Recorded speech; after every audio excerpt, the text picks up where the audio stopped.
5, 4, 3, 2, 1, 0.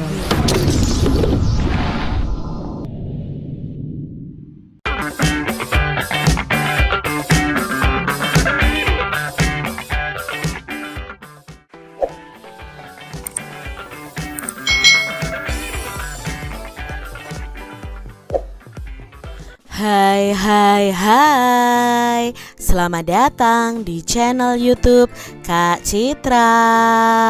Apa kabar adik-adik semuanya? Kak Citra berharap kalian dalam keadaan yang baik, sehat, dan siap untuk belajar ya. Hari ini kita akan belajar bersama-sama untuk mata pelajaran tematik kelas 5. Kita belajar di tema 8, lingkungan sahabat kita, subtema 2, perubahan lingkungan, pembelajaran yang kedua. Mari adik-adik kita belajar dengan penuh semangat ya. Perubahan lingkungan juga mempengaruhi budaya termasuk tarian. Tarian daerah berkembang mengikuti perubahan. Namun perkembangan itu juga masih mengikuti aturan dasar dari tari tersebut, termasuk pola lantainya adik-adik. Apa yang dimaksud dengan pola lantai ya? Mari kita pelajari bersama-sama tentang pola lantai. Lihatlah peragaan tari daerahmu baik secara langsung maupun melalui rekaman video. Fokuslah untuk adik-adik memperhatikan gerak para penari. Nah adik-adik kalian bisa mencari video tentang tari-tarian ya adik-adik, lalu kalian amati penarinya. Adik-adik, bagaimana formasi para penari saat melakukan gerakan tari? Nah, gerakan tari ini awalnya dinamakan jogai yang berarti gerakan melingkar, melambangkan gerakan planet yang mengelilingi matahari.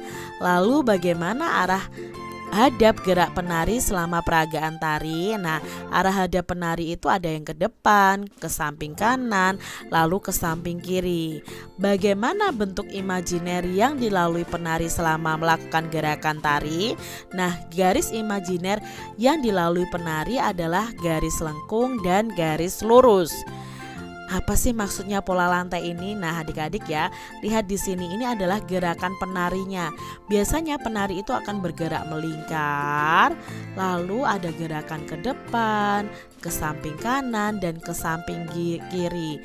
Nah, gerakan itu kalau digariskan akan membentuk garis imajiner atau garis khayal dari gerakan penari tersebut.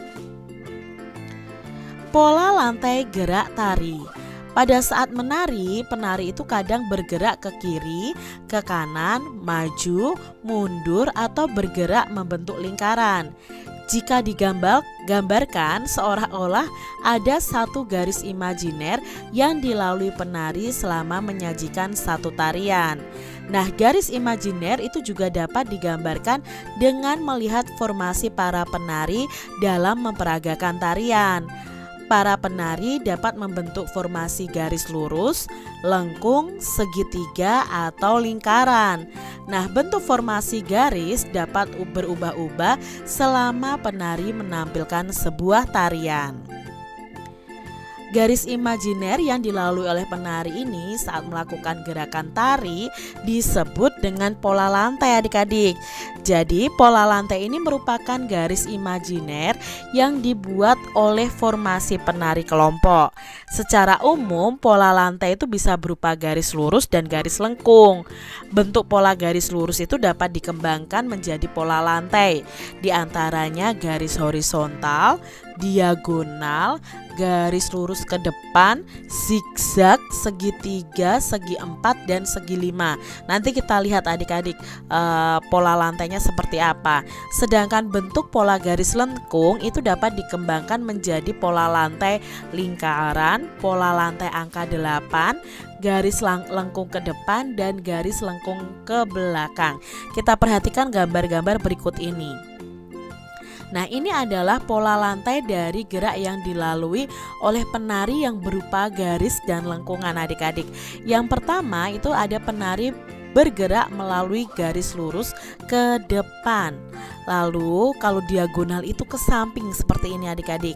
Lalu kalau horizontal ya, horizontal itu bergeraknya seperti ini. Dan ini juga diagonal lagi sama seperti yang ini. Dan ini penari bergerak melalui garis lurus yang ke depan.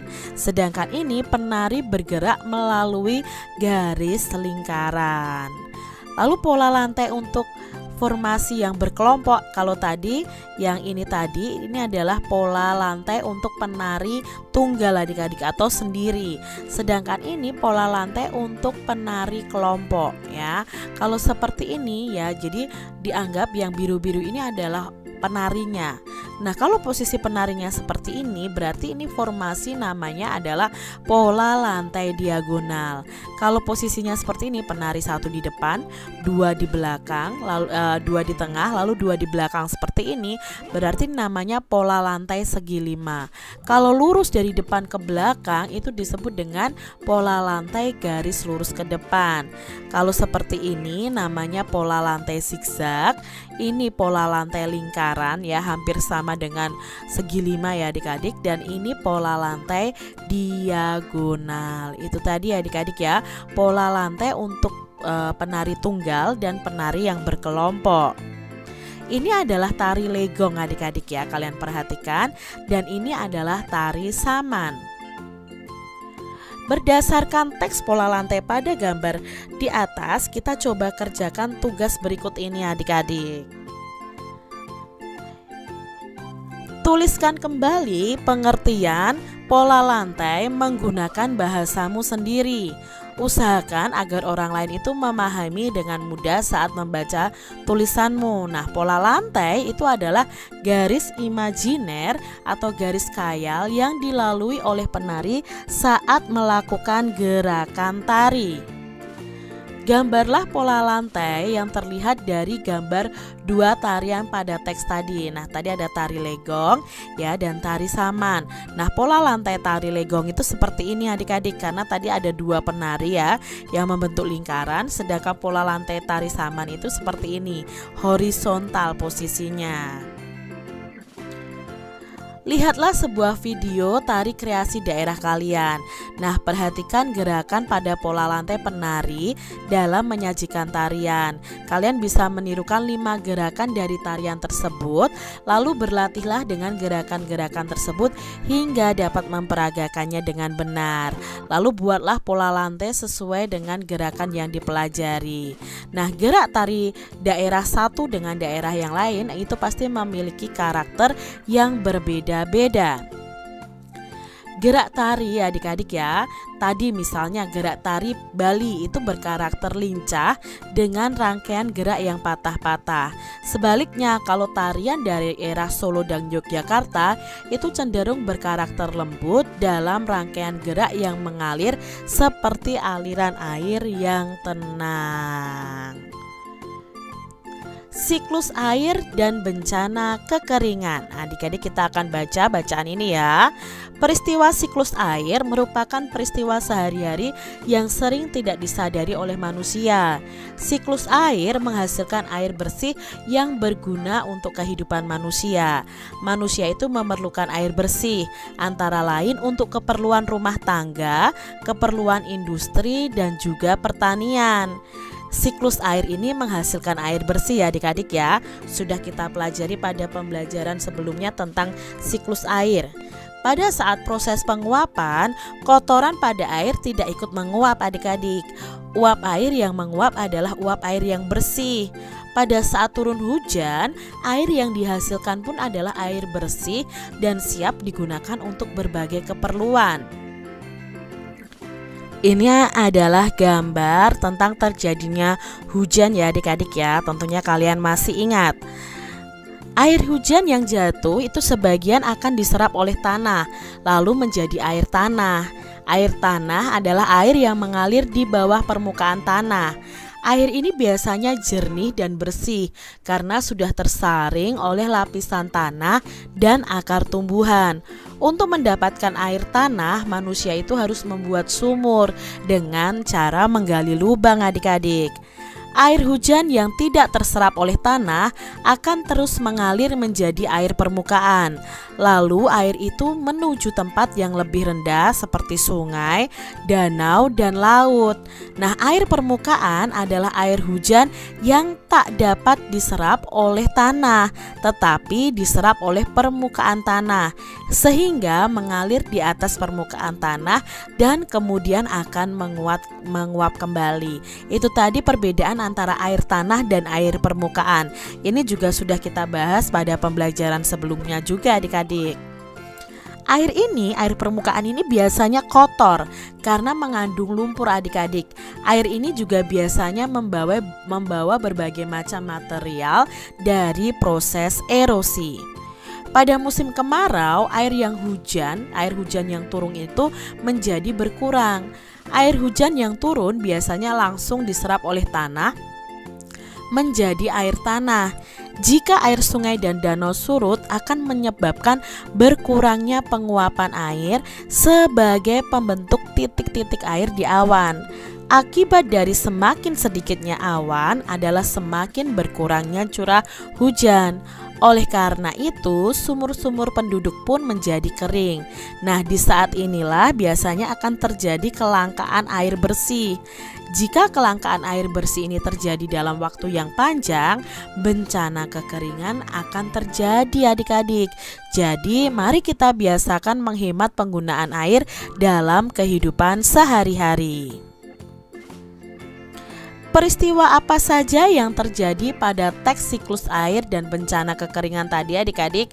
Nah, peristiwa yang terjadi adalah tentang peristiwa siklus air, penguapan air, lalu tentang hujan, tentang air mengalir, dan tentang terjadinya air tanah dan air permukaan. Lalu bagaimana proses siklus air menghasilkan air yang bersih? Nah, pada proses siklus air tadi ada tahap penguapan air dari permukaan bumi, yaitu dari laut, sungai, danau, dan genangan-genangan air lainnya.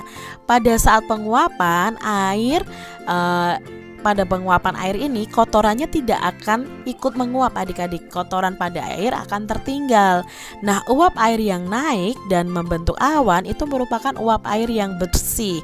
Saat awan menjadi mendung lalu turunlah menjadi hujan. Dan air yang turun itu sebenarnya merupakan air yang bersih adik-adik. Apa yang dimaksud dengan air tanah adik-adik? Nah, air tanah adalah air yang terserap masuk ke dalam tanah dan mengalir di bawah permukaan tanah. Nah, air tanah ini lebih jernih dan bersih karena sudah disaring oleh lapisan tanah dan akar tumbuhan. Manusia biasa memanfaatkan air tanah dengan membuat sumur. Bagaimana perbedaan air tanah dengan air permukaan? Nah, perbedaannya air tanah ini lebih jernih dan bersih daripada air permukaan karena air tanah ini sudah tersaring oleh lapisan tanah dan akar tumbuhan. Oleh karena itu, manusia biasa memanfaatkan air tanah untuk keperluan sehari-hari dengan membuat sumur. Mengapa air permukaan itu biasanya lebih kotor dibandingkan dengan air tanah? Nah, air permukaan merupakan air hujan yang tidak terserap oleh tanah. Air permukaan ini lebih kotor karena mengandung lumpur dan benda-benda lain yang terbawa aliran air di permukaan tanah. Apa akibat dari musim kemarau yang panjang? Nah, saat kemarau panjang, otomatis air permukaan dan air tanah akan menyusut. Kekurangan air akan menyebabkan bencana kekeringan. Berdasarkan bacaan siklus tadi adik-adik ya, siklus air dan bencana kekeringan, kalian bisa membuat poster tentang dampak siklus air bagi kehidupan. Nah, buatlah semenarik mungkin pada pembelajaran 5 nanti kamu akan mempresentasikan poster yang kalian buat. Nah, contohnya di sini posternya seperti ini adik-adik ya. Mari kita biasakan menghemat penggunaan air dalam kehidupan sehari-hari. Hemat air, selamatkan bangsa dari bencana kekeringan. Ini contoh poster nih adik-adik ya. Kalian bisa membuat poster berdasarkan imajinasi kalian masing-masing. Demikian tadi adik-adik pembahasan kita di tema 8, subtema 2 pembelajaran yang kedua. Semoga video pembelajaran ini bermanfaat untuk adik-adik semuanya, dan sampai jumpa lagi di video pembelajaran Kak Citra selanjutnya. Tuhan memberkati. Jangan lupa tekan tombol subscribe, lalu tekan loncengnya, tekan juga tombol like, lalu share ke media sosial kalian. Jangan lupa untuk ikuti media sosial Kak Citra. Terima kasih.